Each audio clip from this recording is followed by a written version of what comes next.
எல்லாம் பேசுறாங்கப்பா. சட்டமன்றத்தில் வர்றாங்க. யாரோ ஒரு முதலமைச்சராவது தமிழ்நாட்டில் கோட் சூட் போட்டு வந்திருக்காங்களா? நான் கேட்கிறேன். கோட் சூட் போட்டு ஒரு வந்திருக்கிற ஒரு முதலமைச்சர் தமிழ்நாட்டிலே முதல் முறையாக நம்முடைய வெற்றி கழகத்துறை தலைவர் தளபதியை தவிர யாரும் இல்லை. அப்படியே வர்ற போது பார்த்தா நானே கொஞ்ச நேரம் பார்த்து வந்தேன். ஏனென்று சொன்னால் நீங்கள் எல்லோரும் அவரை பார்க்க வேண்டும் ஆசை உங்களுக்கு இருக்கிறது. ஆனால் அவருக்கு நேரம் இல்லை. எல்லோரும் காண வேண்டும் என்ற ஆசை அவருக்கும் இருக்கிறது. நானை குறிப்பிடுவதற்கு காரணம் நீங்கள் தெரிந்திருக்க கூடும்.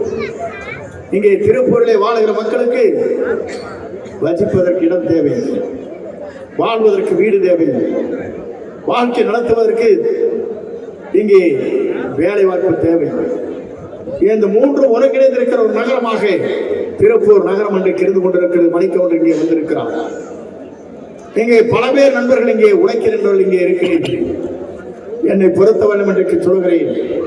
திருப்பூர் மாநகரம் என்பது ஒரு வரலாறு படைக்கின்ற மாநகரமாக மாற்றி காட்டப்படும் என்பதை நான் இந்த நேரத்தை தெரிவித்துக் கொள்கிறேன். அதே போலதான் திருப்பூருக்கு வருகிற போது சாலைகள் எவ்வளவு குறுகலாக இருக்கிறது. வருகின்ற சாலையிலே வருகின்ற போது ஒரு சாலையை கடப்பதற்கு ஏறத்தாழ அரை மணி நேரமாகிறது. இந்த நிலையை மாற்றி காட்ட வேண்டும் என்பதுதான் திருப்பூர் மக்களுடைய கனவாக இருந்து கொண்டிருக்கிறது. இந்த கனவை நிறைவேற்றுகிற ஆட்சியாக தமிழக வெற்றி கழகத்துறை தலைவர் ஒருவரால் தான் முடியுமே தவிர எவராலும் முடியாது என்ற வரலாற்றை நாம் படைப்போம். எல்லோரும் சொன்னாங்க, தங்க மோதிரம் கொடுத்தாலும் வேண்டாங்கிறாங்க, கார் கொடுத்தாலும் வேண்டாங்கிறாங்க. அதே நேரத்தில் பெண் குழந்தை பிறந்தால் ஒரு பவுன் 8 கிராம் தங்கம் பட்டுப்புடவை கொடுப்பதையும் கூட ஏற்றுக்கொள்ளவில்லை. நான் இன்றைக்கு சொல்கிறேன், தமிழ்நாட்டு மக்கள் தெளிவாக இருக்கிறார்கள். நாளை என்ன அறிவிக்கப் போகிறார் என்பதை எதிர்பார்த்துக் கொண்டிருக்கிறார்கள். இன்றைக்கு நமக்கு வந்திருக்கிற செய்தி என்னன்னு சொன்னால் 1 கோடி பேர் பார்க்கிறார்கள் சட்டமன்ற நிகழ்ச்சி. இது சரித்திர வரலாற்றில் எந்த மண்ணிலும் இல்லை என்பதை நான் நேரத்தை தெரிவித்துக் கொள்கிறேன். இதை சொல்வதற்கு காரணம், ஒரு தேசம் எப்படி இருக்க வேண்டும், தேசத்திலே வாழ்கிற மக்கள் எப்படி இருக்க வேண்டும் என்று அண்ணல் காந்தி அவர்கள் கனவு கண்டார். அந்த கனவை நிறைவேற்றுகிற தலைவராக நம்முடைய தமிழக வெற்றி கழகத்துறை தலைவர் இன்றைக்கு தமிழ்நாட்டை ஆள்வதற்கு மட்டுமல்ல, தமிழ்நாட்டுடைய திட்டங்களை மற்ற மாநிலங்கள் பின்பற்றுகின்ற அளவிற்கு ஒரு வரலாற்றை படைக்கிற தலைவராக நம்முடைய தலைவர் விளங்குவார். 100 நாட்கள் சாதனை மட்டுமல்ல, இவர் இருக்கும் வரை சாதனை படைத்துக் கொண்டே இருப்பார். நான் அதை குறிப்பிடுவதற்கு காரணம், உங்களுடைய உழைப்பு, உங்களுடைய ஆற்றல், உங்களுடைய சிந்தனை.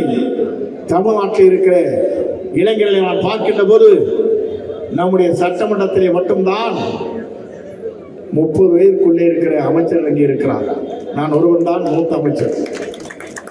நான் சொல்வதற்கு காரணம், எல்லோரும் நினைத்தார் சட்டமன்றத்திலே இவர் என்ன பேச போகிறார் என்று கருதினார்கள்.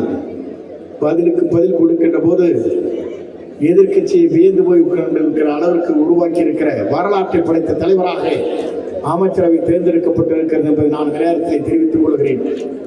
இங்கே வந்திருக்கிற நம்முடைய மக்கள் நல்வாழ்வுத்துறை அமைச்சர் அவர்கள் மருத்துவர், 3 ஆண்டு காலம் பணியாற்றினார். அதற்கு பிறகு IRS முடித்துவிட்டு அங்கே அடிஷனல் கமிஷனர் அதை தூக்கி எறிந்துவிட்டு இன்று தமிழ்நாட்டில் அதுவும் திருச்செங்கோட்டில் மாபெரும் வெற்றி ஈட்டி இன்றைக்கு திருப்பூர் மாநகரத்திற்காக, திருப்பூர் மாவட்டத்திற்காக பொறுப்பு அமைச்சராக இன்றைக்கு வந்திருக்கிறார். நான் இதை சொல்வதற்கு காரணம், அவருடைய ஆற்றலும் சிந்தனையும், அவருடைய நடவடிக்கை அத்தனையும் இந்த தொகுதிக்காக பயன்படும் என்பதை நான் இந்த நேரத்தில் தெரிவித்துக் கொள்கிறேன். அதே போலதான் திருப்பூர் நாடாளுமன்ற தொகுதியிலே இருக்கிற போது சிறந்த பணியை ஆற்றியவர் உங்களுடைய சட்டமன்ற உறுப்பினர் அவர்கள். இன்றைக்கும் இந்த பணிகளை ஆற்றுவதற்கு அன்றைக்கு முதலமைச்சரை சந்திக்கின்ற போது குப்பை நிறைந்திருக்கிற நகரமாக இருக்கிற திருப்பூரை மாற்றி காட்ட வேண்டும் என்று அவரிடத்திலே கடிதம் கொடுக்கிற போது நாங்கள் பார்த்தோம். அவரும் சொன்னார், எனக்கு இந்த செய்திகள் எட்டிக் கொண்டிருக்கிறது, நீங்கள் கவலைப்பட தேவையில்லை. திருப்பூர் மாநகரம் என்பது இனி எதிர்காலத்தில் ஒரு ஒளிமயமான மாநகரமாக, தூய்மை இல்லாத தூய்மை இன்றைக்கு சிறந்த மாநிலமாக இந்த மாநிலத்தை உருவாக்குவதற்கு திருப்பூர் தான் ஒரு முன்னோடி மாவட்டமாக உருவாக்கப்படும் என்பதை குறிப்பிட்டு காட்டினார். நான் இதை சொல்வதற்கு காரணம், இங்கே வந்திருக்கிற அத்தனை பேருக்கும் தெரியும், திருப்பூரை பொறுத்தவரையிலும் குடிநீர் பற்றாக்குறை, அதேபோல சுற்றுச்சூழல் பாதுகாக்கப்பட வேண்டிய இடம், சாலை வசதிகள் அங்கே நிறைவேற்ற விரிவுபடுத்த வேண்டிய இடம், குப்பை கூடங்களை தூக்கி எறிய வேண்டிய இடம், 1.5 லட்சம் டன் உப்பு படிந்திருக்கிற நகரத்தில் அதை அப்புறப்படுத்த வேண்டிய நேரம், அனைத்தும் நீங்கள் கவலைப்பட தேவையில்லை. 6 மாத காலத்திலே நிறைவேற்ற காட்டப்படும் என்பதை மட்டும் இந்த 100 நாள் சாதனை விளக்கத்திலே நாங்கள் சொல்லி, எனக்கு பின்னாலே அவர் உரையாற்ற வேண்டி இருக்கிறது. நீங்களும் வீட்டிற்கு செல்ல வேண்டி இருக்கிறது. மகிழ்ச்சியோடு செல்லுங்கள். நான் காலையே 6:30 மணிக்கு ஆரம்பித்த நிகழ்ச்சி இது 21வது நிகழ்ச்சி நான் கலந்து கொண்டிருக்கிறேன். ஆக மீண்டும் 2 நிகழ்ச்சியில் இருப்பதாக சொன்னார்கள். அந்த நிகழ்ச்சியிலும் கலந்து கொள்ள வேண்டி இருக்கிறது.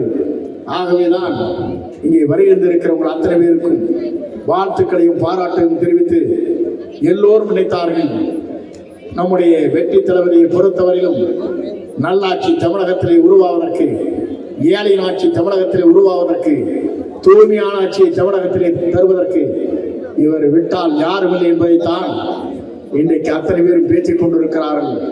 அப்படிப்பட்ட தலைவருக்கு பின்னாலே நாம் கவனி வந்து கொண்டிருக்கிறோம். அந்த தலைவரிடம் கட்டளையை ஏற்றுக்கொண்டு பணியாற்றி கொண்டிருக்கிறோம். இந்த தலைமை தமிழ்நாட்டுக்கு மட்டுமல்ல, இந்தியாவிற்கு வழிகாட்டும் என்பதை மட்டும் நான் இந்த நேரத்தில் தெரிவித்து, 100 நாள் சாதனை மட்டுமல்ல, இவர் இருக்கும் வரை சாதனை படைப்பார். அதை யாராலும் மாற்றி காட்ட முடியாது என்பதை மட்டும் நான் இந்த நேரத்தில் தெரிவித்து, அவர் இருக்கும் வரை தமிழ்நாட்டின் நிரந்தர முதலமைச்சர் என்ற வரலாற்றை படைப்பார் என்பதை மட்டும் நான் இந்த நேரத்தில் தெரிவித்து, நம்முடைய வெற்றி தலைவருடைய பயணங்கள் தொடரட்டும், ஏழையின் கண்ணீர் துடைக்கட்டும், இங்க இருக்கிற தொழிலதிபர்களுடைய ஏற்றுமதி சிறப்பான முறையில் அமையட்டும் என்று வாழ்த்தி விடைபெறும்.